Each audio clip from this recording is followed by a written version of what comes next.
still, I did this crazy fucking internet. Okay, I was just waiting to see if it was going to work. The internet is going in and out, and I'm not happy about that because I just invested in this hotspot and it's supposed to work. Okay, so I'm coming back now with some more focused thoughts to talk to you about things you may want to consider if you're thinking about traveling internationally, especially if you're thinking about relocating. And yeah, just some things to think about. So here I compiled a list of a few things. I got a few questions about the DR specifically. I'm sorry, my realtor is texting me, which is awesome, but not right now. Hold on.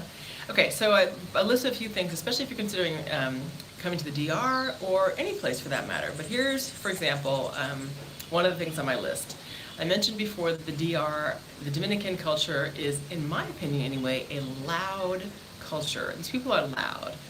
And I will say that I think it's because they are full of life and happy, and there's just a lot going on. They're not really quiet people, at least in the way they interact with one another in the street, in the grocery store. They will holler right next to you, standing right next to you. We went to a beach the other day, which most of the local people go to. So interestingly, although there's a lot of people here all over the world, as I've said before, people tend to segregate themselves a lot, which is a little disconcerting because, it happens at different places, and I was hoping that it would be a little more integrated here in some ways. And I mean, it kind of is, but at least as far as the beach. So we've gone to beaches before where it's mostly expats hanging out, and then beaches where the Dominicans were. I'm like, where are the people? I want to be with the local people. So we went there. Can I tell you, they were bumping their beat so loud. These people came up and opened truly every single door in the car. For whatever reason, they popped the hood, even had the hood of the car open, and the trunk. I guess they had like a subwoofer or something in the trunk, and they were pounding dun, dun, dun, dun, dun, dun, dun, the whole time. Now, that's great if you came to the beach expecting to party and you were ready to get your little swerve on or whatever. But if you came to the beach to relax, you came to the wrong beach.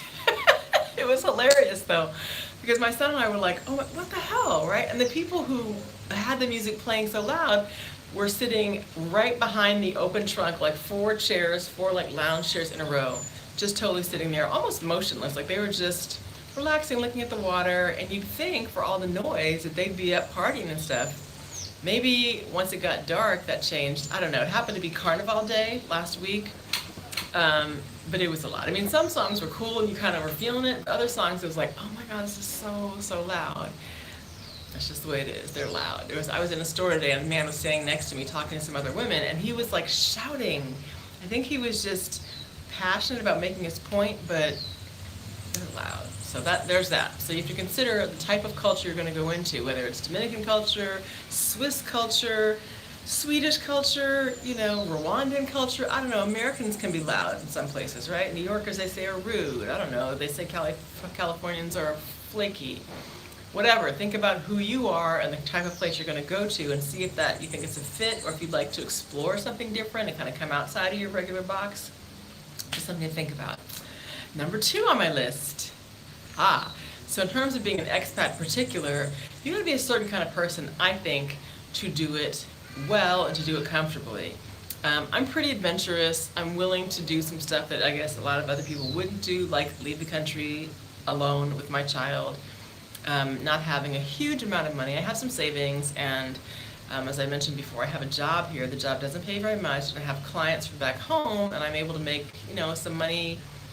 If you work for yourself, the money doesn't come on a regular basis necessarily. It comes as you make it. So I was willing to take that chance and come out here and do it.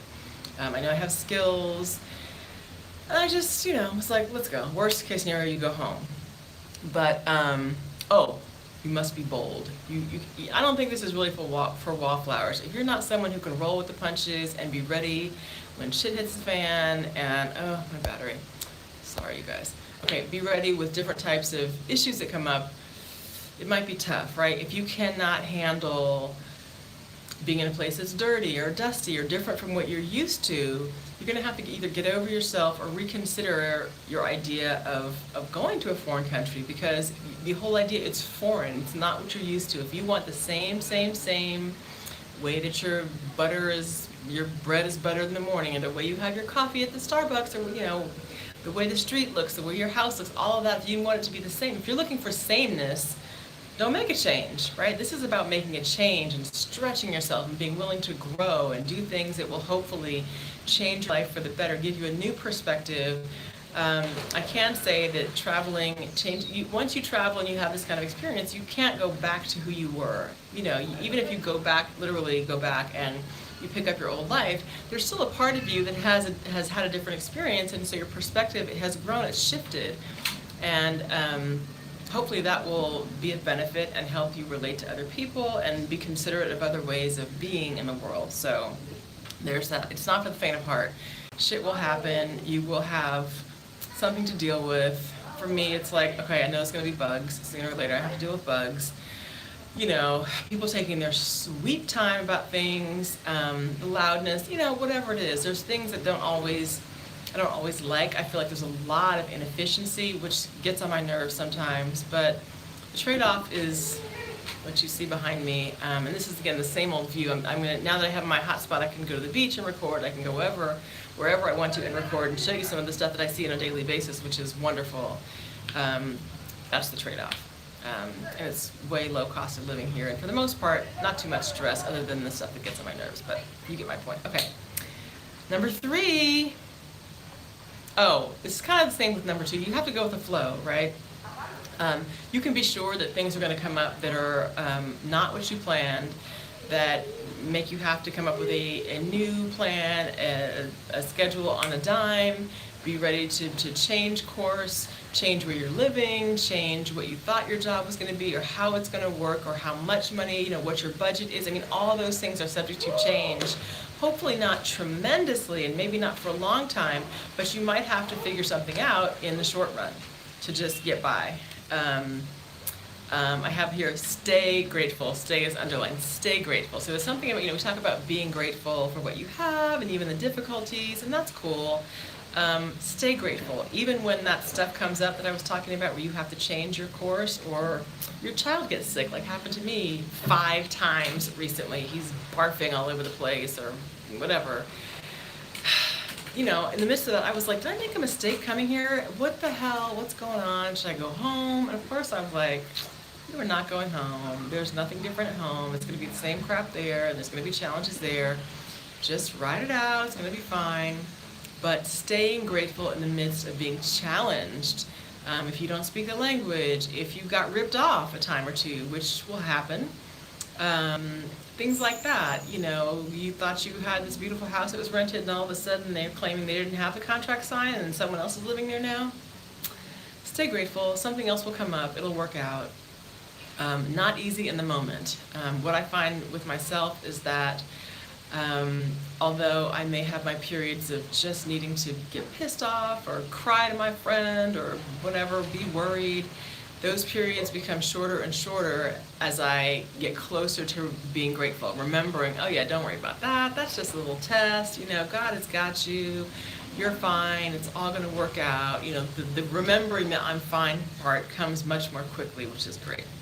So trying to stay in that zone, staying in the grateful zone, even when gets challenging, which I promise you it will, but it's still worth it. So if you'd seen me, if I had been able to get an internet connection, I think it was Tuesday. Tuesday was a fucked up day for me. I was not happy on Tuesday, and I was going to try to document it, but I guess God is like, no, don't put that down. Wait till Friday when you're feeling better, and you can put out a nice video again. So here we are. And so you see, things got better. Okay, number 4. I love this one. Treat yourself.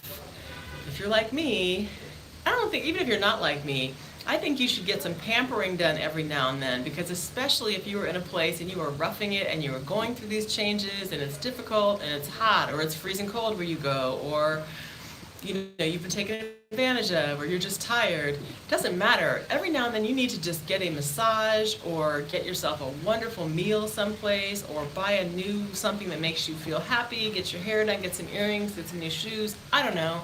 Have a drink with a stranger who is sexy, whatever makes you feel good. Do something like that for yourself. I think it's important to make sure that you continue to feel good. You have to feel good to keep this up, because there are going to be some super challenging times that make you feel really shitty. And so I think it's important to have things that also make you feel good. So taking care of yourself, pampering yourself is a big, big deal in my book. And I think it's time for me to have another pedicure. I'm thinking about getting eyelash extensions because, as I said before, wearing makeup, I don't do a lot of that anyway, but especially in a place like this where it's just hot all the time, it doesn't make any sense. I don't want to put crap on my face just to have it melt off. And number 5, someone asked me about buying things here. For example, buying a car. I will say this to you, whatever you buy, so I'm an attorney, right, for a living, and so I negotiate a lot. I am bargain Betty. I kind of like to haggle sometimes. In certain cultures, it is expected that you haggle. In certain cultures, it's not, but someone needs to silence their puppy dog. Look at that!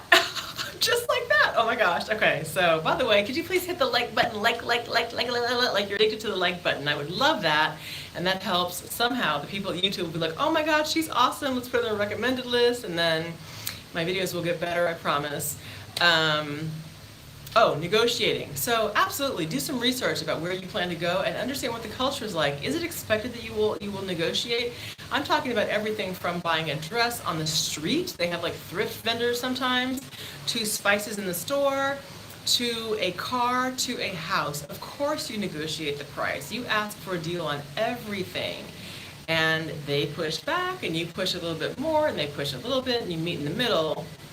But for sure, you want to, number 1, check out what you're getting. So if you're buying a car, find someone who's a trusted mechanic. If it's a house, thank you, I like you too, whoever that was, that's awesome.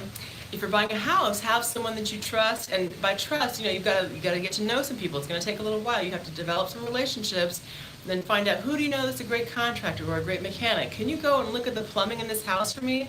Tell me what you think. Take a look at the car transmission. I don't know a thing about transmissions. But before I buy a car, you can bet that I'm going to have someone who does know about them take a look at any car or any kind of vehicle I'm thinking about buying. So absolutely, do your research, do your homework, negotiate. Most of these countries, well, I'm speaking again from the position of being in a relatively poor country, they want to deal with you. They want to make the money, and so they're probably going to negotiate. Now, they're not going to, don't abuse people. You don't want to take advantage of them. But go for a good deal. And so that's what I say. My suggestion to you is to do your research, think of a good price, what would work for you, what's not going to insult someone. I heard a woman the other day leaving the beach saying, I wasn't going to buy a drink there because they wanted to charge me $4 for it. And I was with a friend, and they were like, it's like, if you were in the airport, you'd pay $10, $12 for a cocktail. If you were at home, at least in the U.S., you'd pay a pretty penny for something. The fact that you wouldn't pay them $4 for a drink, now I understand, maybe for having 10 drinks, $4 a piece is a lot, but don't be greedy. Don't suddenly get to a country like this and grab your purse strings because you think it's too much to pay, $5 for your meal as opposed to $2 that you think it should be for. That's insulting, and these people are not stupid. They're not here to take advantage. Well, some will take advantage of you, but there's some bad people in every country. But don't abuse the privilege, right? Let's be fair about things. I gave a guy double what I really owed him for a ride the other day. He took me to the grocery store, waited for me, and brought me back home. I paid him double just because I appreciated not having to lug that crap out and wait for the next driver. And double meant it was 200 pesos, which is like $5. Okay, so it's not a big deal. Just be kind, be fair, be honest. Always be honest. You can let people know if you're not happy with them. I told off the doctor pretty much who tried to cheat me for my son's treatment recently, and got another guy. That's about it. I'll let you go with that. But those are my tips for now. Anything else you want to know about, let me know. I will keep you posted. I've got my selfie stick, and I've got my hotspot, so we are good to go. So bye. Mwah.